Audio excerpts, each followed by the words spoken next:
Thank you for your patience, ladies and gentlemen. Now we are live, and we are going to start right away. So the title of our event today is 100% Renewable Energy Pathways Scenarios for Nepal, Uganda, and Vietnam.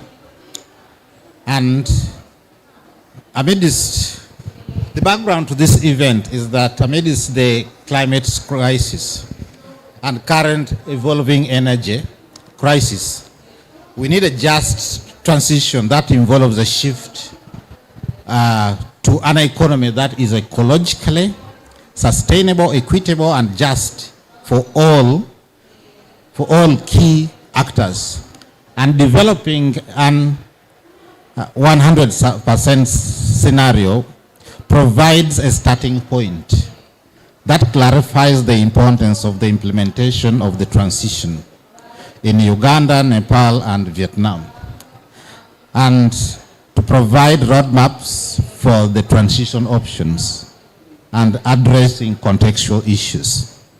So the aim of this event is to update on the future launch of 100% scenarios, sharing ideas, and also discussing the role of renewables and how they can contribute to NDC's implementation and strengthening resilient development with stakeholders. In particular, the event will provide opportunity for feedback on multi-partner actor partnerships while filling in the gaps of scientific knowledge and validating data while bringing a solid science-backed basis for policy and development. This approach prioritizes decision-making and builds on the needs and will of the people, with the politicians acting as on behalf of the benefit of each and everyone. So we are going to have an interacting program. We will have the introduction of our panelists today. First on the agenda is my colleague, Corinne Koliski, who's the policy advisor from WWF Germany. If you can join us in the panel.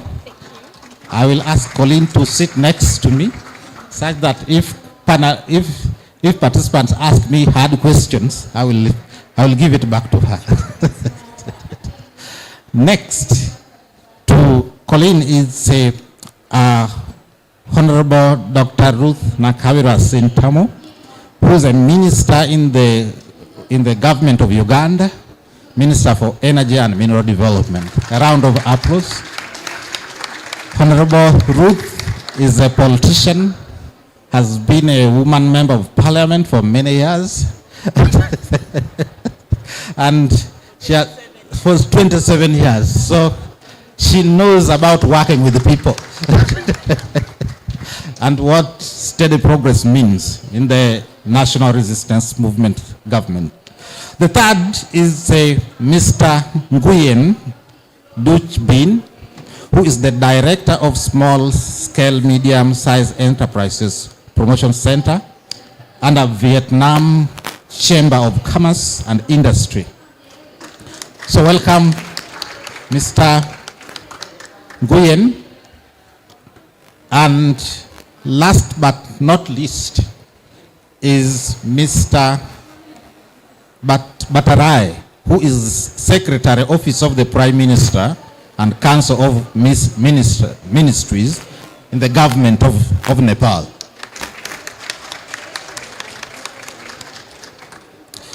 So, ladies and gentlemen, without wasting more time, I would want us to go straight to the first speaker of the evening, and this is Corinne.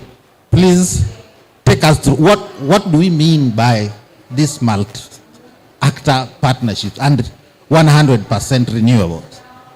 Over to you. Thank you, Simon. So thank you for coming in such a large audience. I commend you for being so brave and coming so late after a full day of program already. So I will try to be extremely brief and give you just an overview of what the 100% Remap project is about and where do we stand at the moment, and a brief glimpse into the future deliverables of the project, and then we can move to the panel discussion. So the 100% renewable energy multi-actor partnership project is implemented since 2020 in 3 countries, Uganda, Vietnam, and Nepal. And it's really enabling project to see how it's possible to reach 100% renewable energy and match the growing energy demand of those 3 countries in a sustainable and just way. So it's a very positive and important project to see how this is possible to do.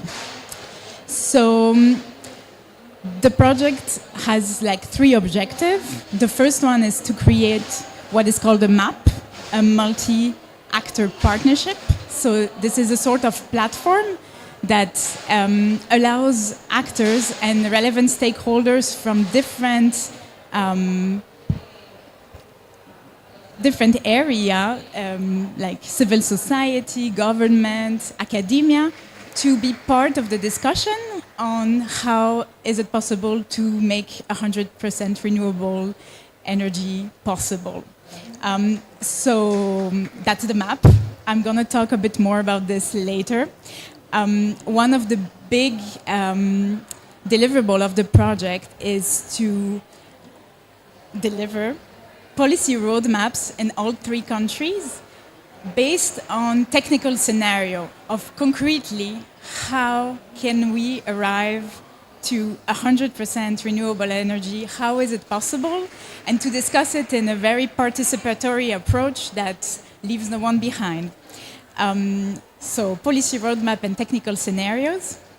And finally, a very big component of this project is also the advocacy, to see how is it possible. Once we know it's possible and we've seen in 3 very different countries how concretely we can do it, then there's no stopping us. We can replicate the idea, we can see further, so there's a big communication component to the project. So yeah, in brief, this is the different phases, and the project started in 2020. So phase 1 is over already. I'm happy to report we have 3 very active map platforms in each country. I will tell you a bit more about this a bit later. And we are in the middle of phase 2, which is the development of those 100% renewable scenarios and capacity building session with the MAP members. And of course, based on the scenario and what it contains, we will be delivering a policy roadmap very soon. And phase 3, of course, will come once everything is already published and out there. So yeah, Nepal, Uganda, and Vietnam are 3 very different countries. And that's why it's also very important to the project to see with very different need and source of energies and possibility, like the potential of renewable is so different. So those countries,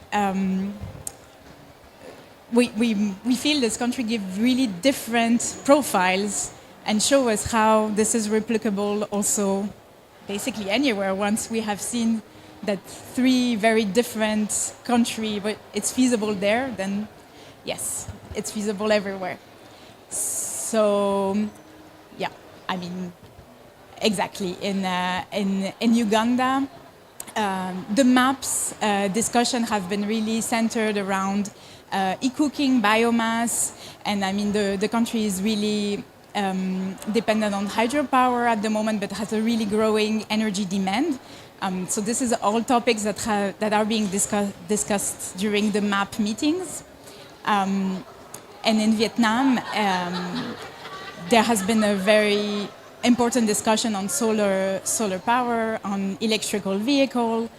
This is just to give you a bit of a perspective on how those three different country profiles allow for a very various range of discussion of topics, and yeah, that makes it very rich. So a couple of information on the maps and how they function. So it's really about connecting the dots and making sure that any relevant actors and stakeholder of society is involved and can be a decision maker in what does it take to bring a country to 100% renewable energy. And in really all of the three countries, we had 40 to 80 active partner institutions that are from all the sectors that you see here on the slide. We really have in all countries a very strong engagement of governments or ministry, because this is also where the decision making is happening. But obviously, civil society is the core of this project. To tell you a bit about how the maps function, obviously, decision making with 40-80 institutions is not always easy. So in almost all the country, there are core groups of technical experts that are really involved in almost all the decisions. But yes, there's a point of view are collected from very different actors in those countries. Exactly. And so this is where we are. Our scenario are almost about to be launched in all three countries. We expect this to be the case in the next 3 months. And in almost in every country, we compare different possible pathways to also be able to give an interesting incentive on what would be the difference between the business as usual scenario, where we take into account what is already in the pipeline of the country, what are the relevant policy, what's happening, what are the latest evolution, and we compare it with an in-between pathway that is not 100%, and we have our objective 100% renewable energy pathway that is kind of, yes, we hope to show this is a really important and is the best possible option in all cases. The policy roadmap are going to follow soon, before spring next year. And as this project goes along, what is very important is the capacity building session that are organized for the MAP members. It is really an open agenda items. It means it really comes from the MAP member what it is that they need and how we can provide some supports, where we can find information. As I showed you a bit on the slide, the topics that are being addressed in this project are very different from country to country. But obviously, sharing knowledge and exchange of best practice is also crucial. So we will have a best practice exchange workshop in the spring next year as well. So stay tuned for outcome of this project. And in the meantime, this allows us to talk about the importance of renewable energy on the political agenda, on how to make it happen. So we can move to the panel discussion.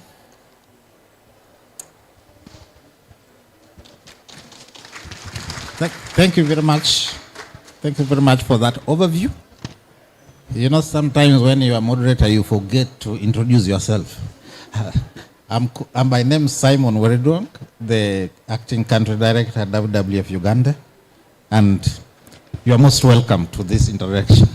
Now, we are going to hear from each country regarding how this interaction has transpired. And In addition to that, we want to hear from Nepal regarding how this process has evolved in that process, and it's specifically what has been the value of stakeholders. Because one would say, why didn't you just do 100% transition? Why did you have to bring other stakeholders? What value did they bring? Over to you, sir. I think there's a mic. Yeah.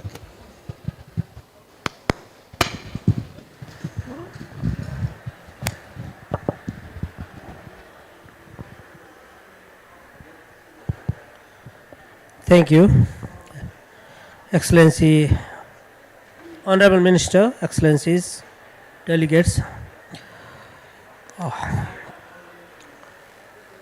The stakeholders in ensuring the smooth implementation, preparing the plan, sharing benefit,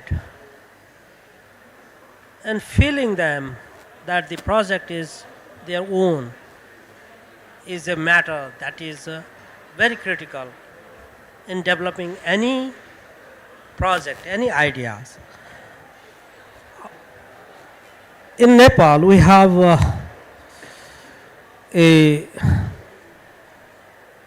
NDC that is already submitted to UNFCCC, and this NDC and its implementation plan has been prepared in consultation with multiple stakeholders. We know that this is a multi-sectoral issue. There is no single solution, nor it is a problem of one specific sector. The priority areas has been identified. Agriculture, food security, forest, biodiversity, watershed management, water resource and energy, rural and urban settlement, industry, transport and physical infrastructure, tourism, cultural and natural, health, drinking water and sanitation, disaster reduction and management, and 4 cross-cutting areas, that is gender and social inclusion, livelihood, governance, awareness and capacity building development, research and technology, climate, finance, where the country has identified relevant stakeholders from the academic and research institutions, indigenous communities and their organization, women and youth groups, civil society, farmer groups, development partners, bilateral and multilateral agencies that have various roles to address the challenges of climate change. We also have engaged subnational government, the federal, the provincial and the local level governments in preparing so as to ensure its smooth implementations. Since climate change impacts all across various tiers and sectors, it is vital that we engage these multiple actors and bring out their voices. Thank you.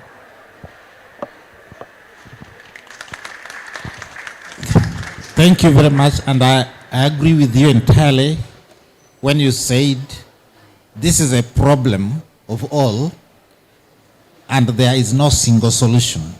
And because of this, we need a multi-actor platform to come up with solutions that is agreeable to all stakeholders. So I think let me go back home to Honorable. What is the What is the situation in Uganda with the transition to 100% renewable? And you can tell us about the government of Uganda, what the government of Uganda is doing, what opportunities are coming out that can be taken up by these multi-actor partnerships. Over to you, Honorable. Thank you very much. Good evening to you all. I want to appreciate the opportunity that has been given to Uganda to participate in this dialogue. We are learning a lot, and I almost asked the question why you chose Uganda, to begin from Uganda and Nepal, but that will be for next time. But I'm happy that I'm here, and we are grappling with the energy transition as we try to understand what a just transition is. We are now bombarded with 100% renewable. We will handle everything, inshallah. So for Uganda, it is easy to have 100% renewable.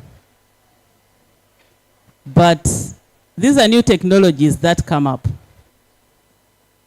In your dialogue, you just have to convince us how reliable renewable energy is to sustain countries in times of great need, in times of crisis, in times of energy crisis. How reliable the renewable energies is. So reliability is very key. The second point is, in your dialogue at technical level, because I'm at policy, at technical level, come up with justification for affordability of reliable energy. Affordability is very key. We are working on access. We can handle accessibility. We are creating mini grids, solar panel, to serve our islands, to serve our communities which are far-reaching, hard to reach, northern Uganda, in the refugee camps. We are working on mini grids. And it is easy for Uganda to achieve 100% renewable. The only thermal plant we have is a security plant. We don't even generate at full capacity. Only 50 megawatts thermal plant at Namav to work as security. When you are working on maybe rehabilitation of a few units in some of the hydropower plants where you switch off, then you have to commission the thermal painfully to generate because it is expensive. The other small plant we have in West Nile, where we are grappling with stability of West Nile power, is supposed to be an 8 megawatt plant, which has never generated at 8. It generates at 3, 2, 4. So it is easy for Uganda to have 100% renewable. We have hydropower. We have big plants. We are about to commission a 600 megawatt hydropower plant, Karuma. We commissioned 183, Isimba Dam. We commissioned the Kira and Narubale, and the concession is ending. That's about 380 megawatts. All that is clean energy, hydropower, which can, by the way, be used to generate hydrogen, which hydrogen can be condensed and transported into the islands to again generate clean energy from hydrogen.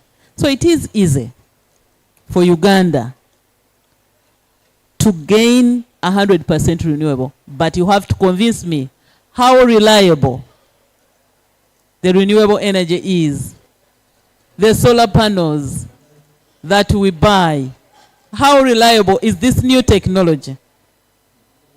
How safe and how affordable it is, okay? Solar energy is expensive. in Uganda because the solar panels are expensive and the cost was affected by the high prices of fuel. Transportation costs because we import solar panels in Uganda. So the cost is too much. For hydropower, the cost can be managed, especially where government invests money, its own money in generation, because this is what causes 60% of the cost of the end user tariff, what you put in generation. So this doesn't mean that we are not looking at developing our dirty fuel, fossil fuel, not to generate power, but to facilitate in electricity infrastructure.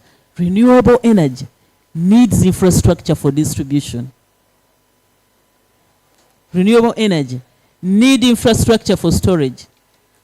That means you must get money to invest.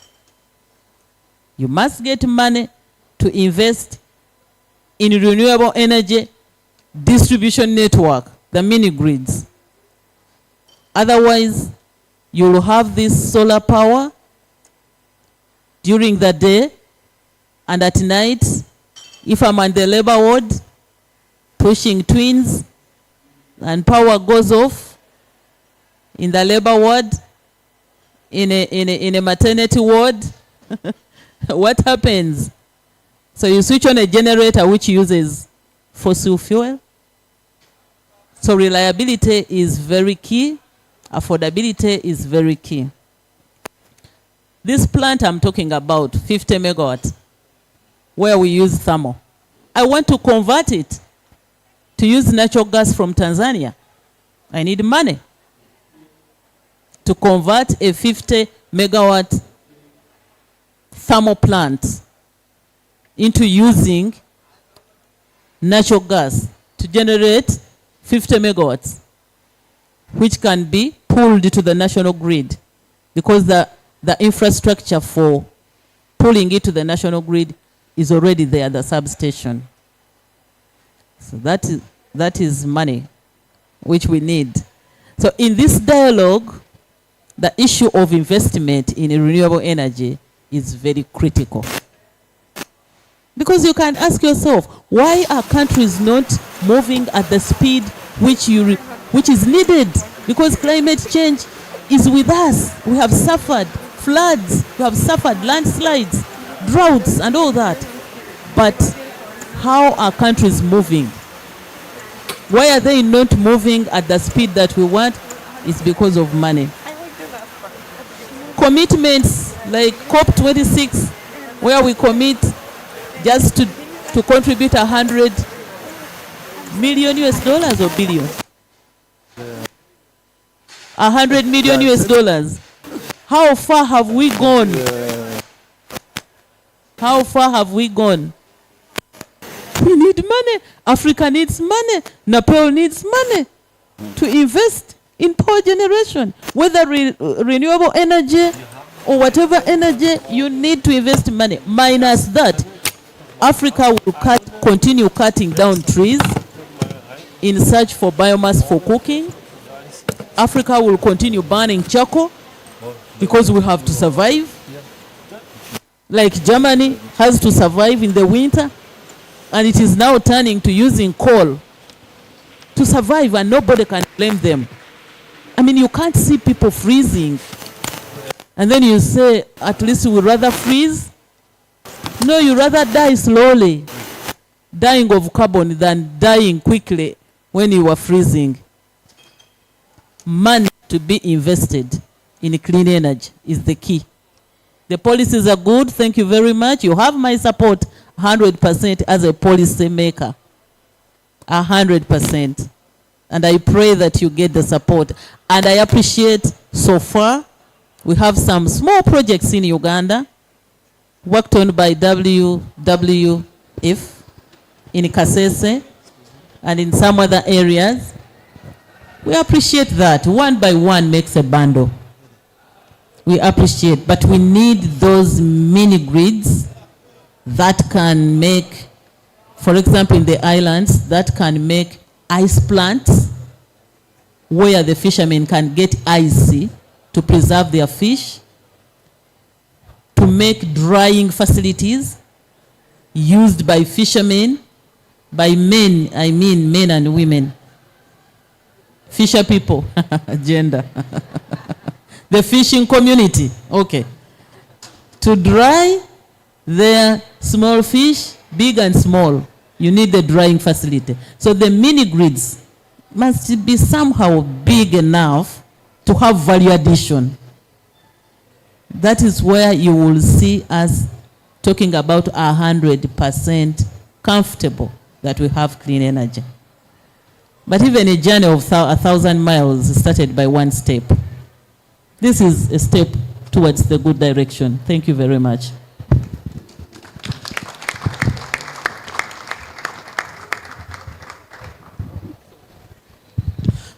Thank you, Honorable Minister. And I think you have just pointed us to the key aspects of opportunities that are arising out of this MAP framework, whereby in the next phase, and I think Caroline and your team, you need to take note of this.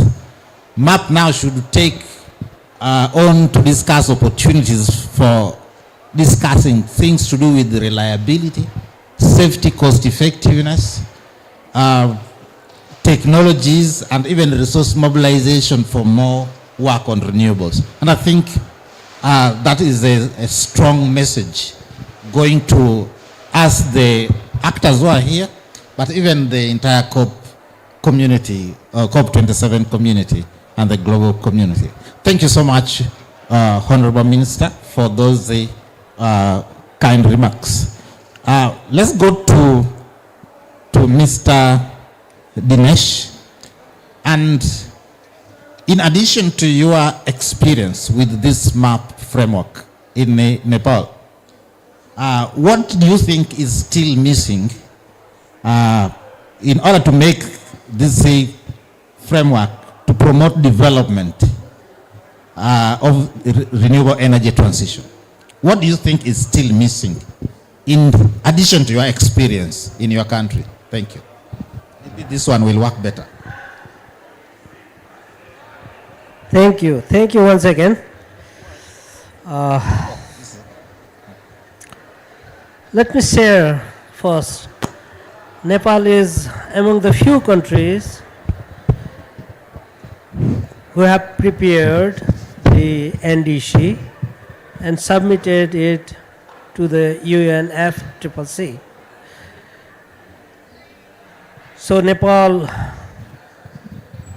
is fully committed to the environment concerns, the global environment concerns.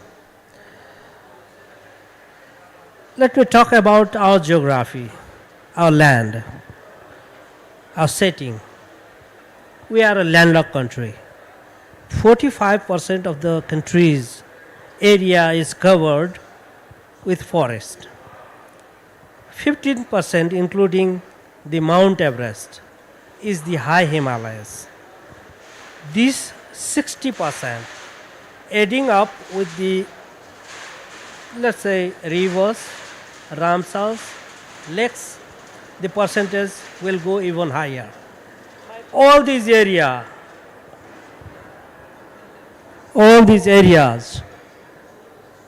are dedicated for environment protection. These areas otherwise could have been utilized for other economic activities. Taking the environment concern, as Honorable Minister rightly pointed out, it has additional costs. The development works requires to address the environment sensitive activities, environment sensitive infrastructure, environment sensitive awareness among the people, among the stakeholders, and the requirement of the fund, the resources, which otherwise could have been utilized either for social social protection or in the development activities or in production needs to be funded for the climate protection. So this is the area where we feel that additional fund is required, and this gap needs to be filled. This gap needs to be taken care properly and generously, and the fund available needs to be provided through a very simple and easy manner. No complex procedures that will deprive these countries, the developing countries, to address the environment concern, which in turn will generate some ideas that this idea has not worked in our context. So I think the missing link is the easy availability and the funding, additional funding requirement that generates the stress on finance of the country. I thank you.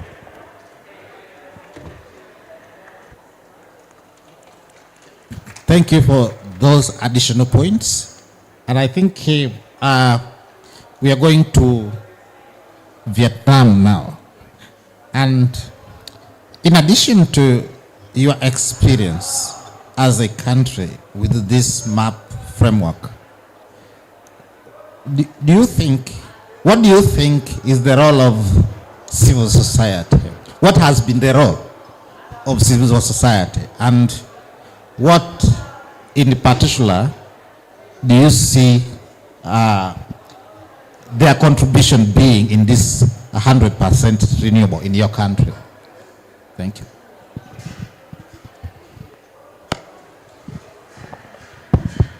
Thank you, Simon. I think in Vietnam, people appreciate very much about the contribution of CSO. They play a very important role in not only foster the commitment and the linkage between the government, the private sector,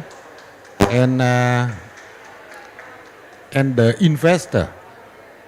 They not only contribute to the policy making process, but also in enabling the implementation of 100% RE development plan and action. They give a lot of solution and suggestion to the government and to the investor in IE 100% IE progress in Vietnam.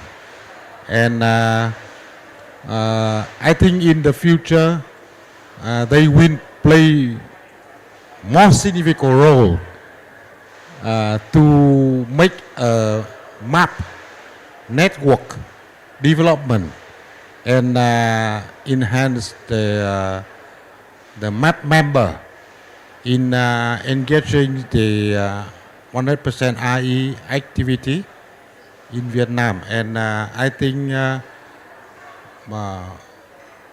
it's like in Vietnam, the most important thing is the commitment of the government that we have since COP26 to be toward 100% RE renewable by 2050. But we have a lot of supporting policy from the government, but we still lack of, or it's like a case of Nepal, is missing something from the policy to the implementing action from the government central to the local. Now we need a consistent between the ministries, not only the environment and technology ministry, but also other supporting like trade and industry ministry, even the agricultural and rural development ministry and other stakeholder, NGO, foreign international sponsor and investor, CSO, and the private sector. I mean the private businesses investing in RE in Vietnam. So CSO will play a very important role in connecting people, connecting all the stakeholders, especially government to private sector and NGO, local government in different provinces, and not only in policy making, but also in the solution implementing. Thank you. Thank you very much. And you have really preempted what I was going to ask my minister regarding the policy framework, policy environment. Yeah, and that is another thing to have a discussion about. Before we open to the floor in the next few minutes, Honorable, if you could just tell us in a brief statement, do you feel that the policy environment in Uganda is currently sufficient to allow for the participation of these different actors to promote 100% renewable? Or there are still other things that needs to be done to make the policy environment favorable? I think you have to tell me where there is a gap so that I can go and amend.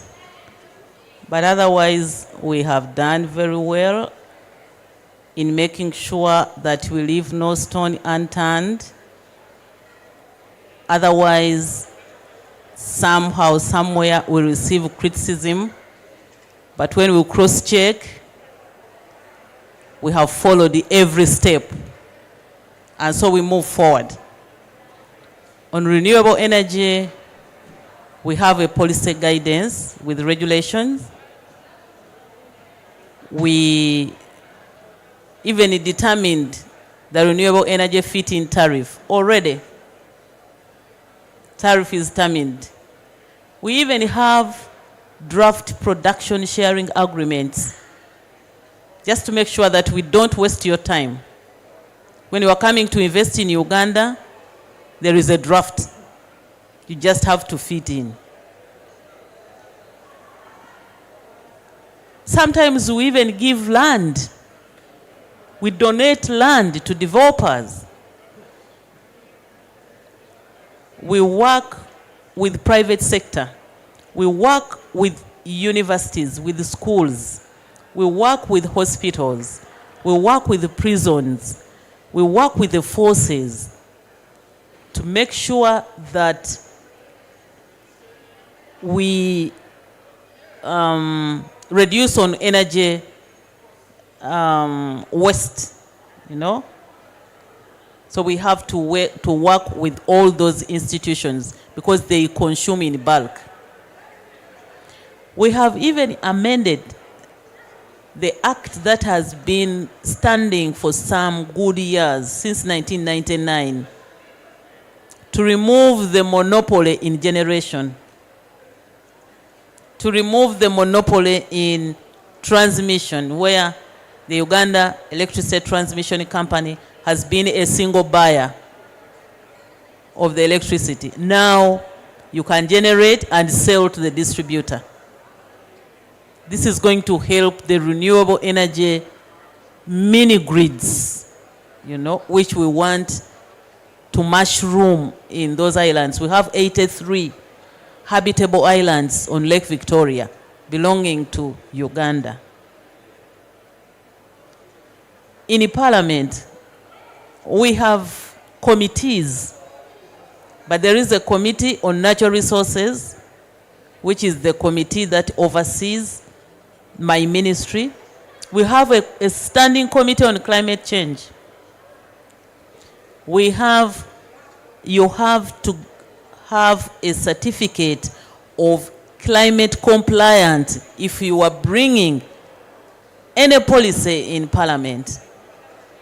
There is a requirement for that. There is a requirement for a certificate for gender compliance. Even if you were bringing a loan request in parliament, members have to look around. Where is the certificate? How are we sure that what you are presenting is going to benefit gender? How are we sure that what you are presenting is going to help the climate change issues? I think we are good to go on policies in Uganda.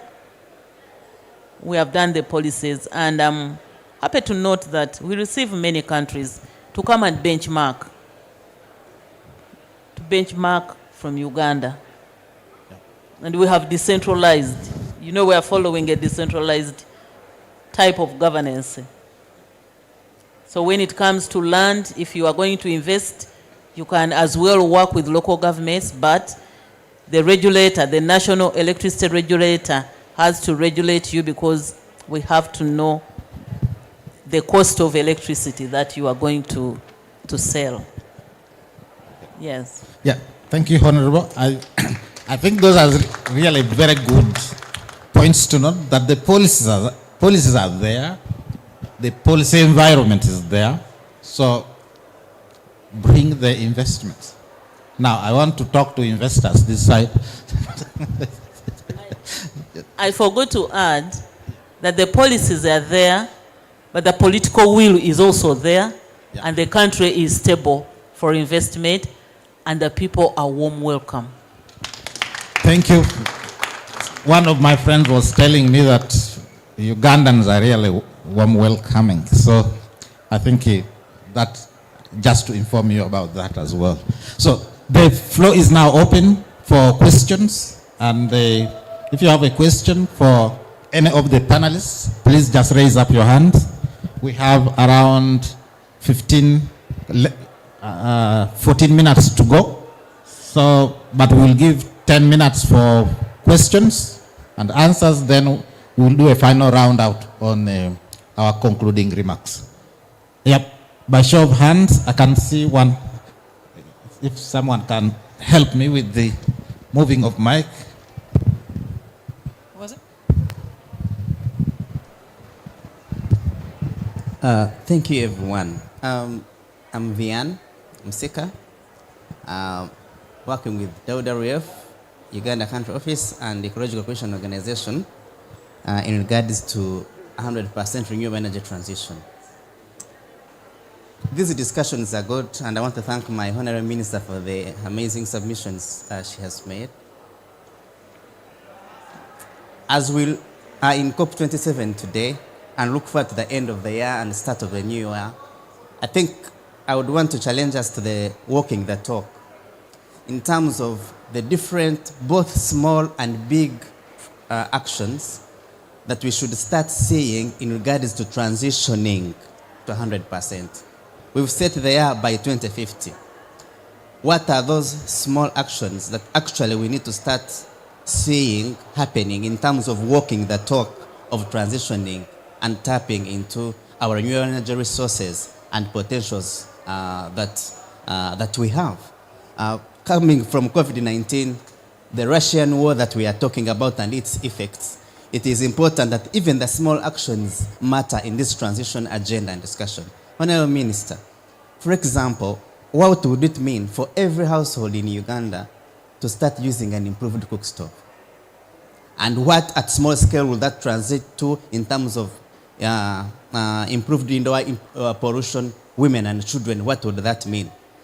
But also at large scale, what would it mean for high biomass consumers? Because Uganda, we are still depending on firewood and charcoal as one of the primary energy needs. What would it mean for high biomass consumers like schools, hotels, hospitals, and other institutions to start using improved cook stoves? I'm picking just one aspect. Such transformative actions mean a lot for climate action, affirmative climate action, even at small scale.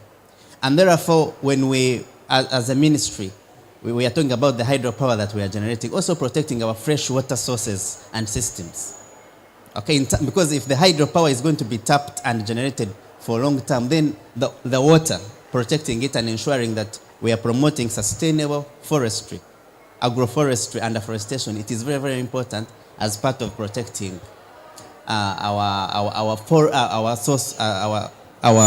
water sources. And therefore, I would want to inquire from you and from your perspective, how are we going to ensure that as Uganda, we begin to walk the talk in seeing both the small affirmative actions and the big actions? Thank you very much. Yes, I want to answer him straight away because he wants to eat his cake and have it at the same time. I have to generate power from the natural resource that God gave me. I have the water.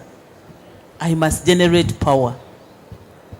But you know, the geography that we learned, how rainfall is made. Save the trees and the forests. You will see rain coming and replacing the water. Save the trees. Generate your power. Save the trees. Don't cut the trees in search for charcoal. So you want me to protect the water, but you want me to generate power. What do? The sun is not enough. My energy mix is comprised of 90% hydropower. Secondly, I have started distributing free gas cylinders in Uganda with cooking stove, the cooking facilities. And I have a contract with a company to produce 1 million gas cylinders. That's on one side. But I have already identified another company from UAE, and we've donated land, 10 acres, to establish a gas cylinder manufacturing factory in Uganda. And we are going to import LPG as we wait for our LPG. Those are the small things you asked about. We have a project called Waste to Power. We want to generate power from the waste to light up cities.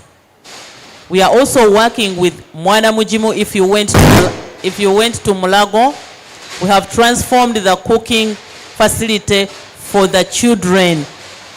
The children's section at Mulago Referral Hospital, completely transformed. We are now working with the prison, Luzira prison, to transform the cooking facility. We have a project to donate energy-saving cooking stove. I didn't have time to say all this, but there are those little but important things that we are doing that indicate that Uganda is walking the talk. From the petroleum, oil and gas, we have a law that does not allow Total and Sinopec, which are developing, to flare the gas. Banned. You are not supposed to flare the gas. You are not even supposed to vent the gas. These are little provisions that protect the environment. We are going to exploit our natural resources in a much more sustainable manner than those who have been emitting carbon dioxide or carbon. We are doing it better. We are learning. The good thing, when you're a newcomer, you learn from the challenges and mistakes done by your elders. I cannot enumerate all of them, but including biogas from the cow dung, we are gathering. We have collecting centers to make sure that we get the poo-poo or cow dung or the droppings from our cattle, turn it into methane for gas, but also the fertilizers from the remaining, is it called silage? By COP28, I promise to do an exhibition in Abu Dhabi. I hope. Yeah, thanks. Honorable Minister. My name is Laurent Sommet. I'm the head of policy and partnership at WWF Africa. So I must confess that I was impressed by the list of the achievements. And I tried to follow you thinking that I would have found a gap. But where I have to give up is when you were telling us that you even have template of contracts ready for people who want to do certain businesses. So I gave up at that point. So congratulations, Honorable. One comment, observation, or even question I have for you, though. You know, there is always, when you are running, to be in front line. Because those people who are learning from you can come and be reach actually the line before, the arrival line before you. So, so there is Uganda. You may be facing this kind of situation. So, are you preparing, for instance, some time to time, to also go visit some other country to benchmark what you are doing in this country? If not, you could think that everything is okay. People will come, will learn, and tomorrow, okay, they will be better than you. So that's maybe, I won't say advice, but a question that I'm asking if this is something you are thinking of, about. Yeah. Thank you, and well done, Honorable. That's well done for Uganda. We've been benchmarking. We are actually students from Stavanger, Norway. We've been benchmarking. Recently, my minister was in Djibouti, okay, my Minister of State. Then I have a pending invitation to Algiers. Yes. But even members of parliament do benchmark because they're the people who pass the policies. You can't pass a bill in parliament without benchmarking. Oh, they enjoy benchmarking for many reasons. For many reasons. But learning does not stop. Learning does not stop. We benchmark because even technology changes. Even factors don't remain constant. You may think that you're on top of everything, and then just to know that something new has come up. So we are open to advice. Genuinely, we are open. Thank you. This is Pravin Mansingh from Prakriti Resource Center, Nepal, and we are one of the partner organizations in the MAP 100 for RA projects in Nepal. Madam Ministers and the eminent experts in the panel. Well, we do have similar stories in Nepal in terms of electric cooking and the hydropowers. But when we started this MAP discussions among the stakeholders on the energy sectors, we do realize that putting all the eggs in a single basket is not a real solution to the energy security and sustainable energy for all. Because as you know, we are rich in water resource, and definitely hydropower is the dominant source of clean energy in Nepal. But energy mix, the other forms of renewable energies like solar, which Nepal can generate, can contribute towards the energy security in the country, because hydro, as we know, there is a seasonal variability, and in the context of climate change and the climate-induced disasters, particularly the gulf that Nepal is facing, the investment in hydro is risky because we do have incidents in our part of the world regarding the damage to the hydropowers through the climate-induced disasters like floods and the Gulf. So these factors also need to be considered when we are planning for energy in the country. So these are the things that we had realized, and we are going ahead with the energy mix concept with hydro and solar as one of the primary sources of clean and renewable energy in the country. So I will just add value to this discussion. Thank you. Thank you very much you are on the right course. In Uganda, we promote energy integration. I didn't talk about the geothermal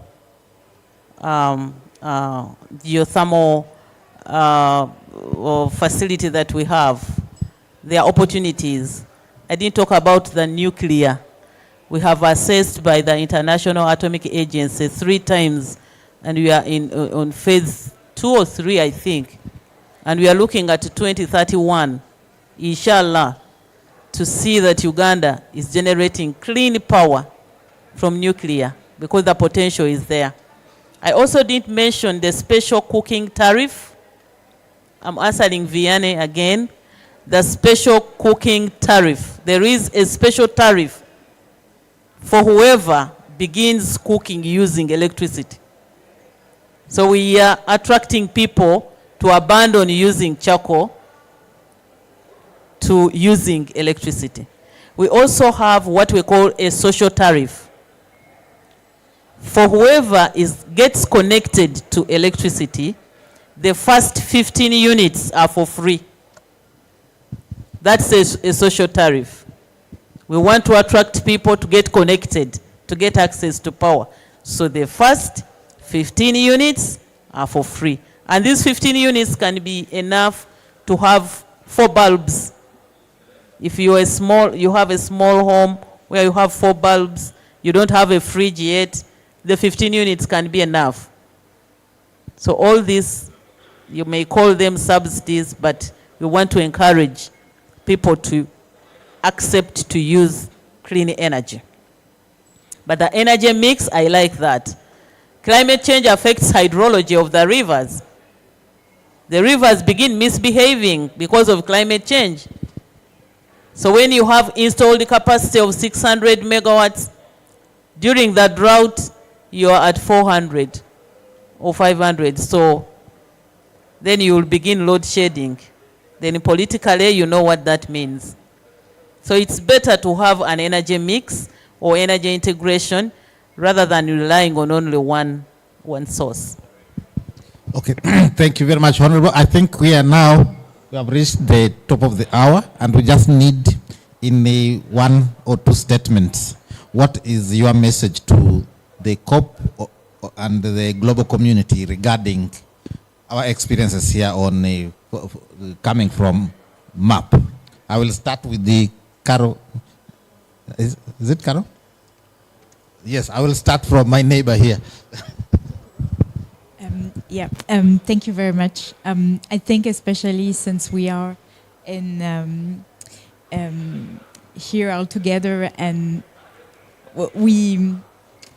renewable energy for us is really important, and we think that I think definitely this is the message that we want to convey here, that it takes everybody's effort to reach a solution that is diverse, that is adapted to local particularity and to the local context, and that is also accepted by civil society. And so this is really, I think, the dialogue and the discussion around how to make it possible is definitely the key message that I would like to convey here.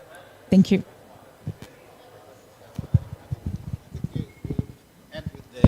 With the Honorable Minister, colleague from Nepal, what is your message to COP? What should COP consider in regard to the work that MAP has done? I think the message should be that the concern for environment protection, climate change, is a genuine one. It needs to be taken care properly. Developing countries' requirements are multifold, and the resource availability is limited. and taking care the environment concern on our development agendas. Let's say today's focus, 100% renewable energy, needs enormous investment. It is achievable. It can be done. On part of Nepal, we are rich. We have the enormous potentiality to generate hydroelectricity. We can not only provide electricity to our people, but we can export it to the neighboring countries also. But the requirement of the resources, the capacity, engagement of the stakeholder, multiple stakeholders, and ownership among them is critical. For this, the technology, resource, know-how, everything should be provided in such a fashion that the target is met and the community is benefited, and the development is carried out simultaneously. So everything needs to go hand in hand. Thank you. Thank you very much. Colleague from Vietnam, your final words to the COP Thank you. in regard to MAP. I simply think that together we go further. So with not only MAP project but also to net zero target by 2050, like a case in Vietnam, we should need not only the strong commitment from the government, but also we need the stronger collaboration between all stakeholders, especially the CSO, so that foster the strong linkage to enforce the commitment in policy and implementation to get the green solution on 100% renewable and toward the net zero. Yeah, thank you. Thank you. And finally, Honorable Minister to make her final remarks on the message to COP and global community. First of all, I want to thank you, the moderator, for this opportunity, and I want to thank the audience for your time this evening after moving around miles and miles in the center. You're still here up to this time. Thank you so much. This year's COP27, is expected to have a strong message for Africa. It is time now to sit, use every opportunity like MAP and other initiatives to dissect the challenges that countries are faced with and appreciate them. Come up with technology that can save us in these situations. Which technology is not injurious to the climate. But otherwise, if we just come for COP 100 will come and you have not done anything. This is COP27. We have to reflect on the commitments that came from COP26. Otherwise, it is going to be a fashion for COPs to exist. COP 100, COP 120. Let's act. Initiatives like 100% renewable energy are a wake-up call to push us to implement what we committed ourselves to implement. National commitments are key. What are countries doing? This time around, this COP has found the world in a trilemma where there is scarcity of energy, where there is war affecting the engine of economic development. So this is not a normal COP. It is a COP that is supposed to appreciate the reality on the ground. Yesterday it was COVID-19. Today it is the war between Russia and Ukraine. Tomorrow it might be another invasion of some sort. So working together solves a big problem. So this is my call as Uganda, as Africa, that we have to dissect the challenges that we are faced with and begin handling one by one by appreciating. Setting targets is okay. We will set targets, come 2030, 21, but what are the tools that are going to help you, that you are going to use to make sure that you reach the targets successfully? Thank you for the opportunity once again. I welcome all of you who have not visited Uganda to come and see Uganda. Come and enjoy snow at the equator. Come and enjoy the gorillas, come and enjoy the climbing lions, come and enjoy the good people. Yeah. Unity in diversity. Thank you very much. Thank you very much, Honorable Minister, and all our panelists today. One takeaway is, I think COP and the global community should consider MAP as a strategy for discussing development objectives around renewable energy transition. So I think that has been properly said. I don't want to repeat it. Thanking you and all of us for coming. We want to take a photo here with the panelists, and yes, just for memory of this event, just see our photographers. Yes, and the officials. My brother here. I think let's first take this one.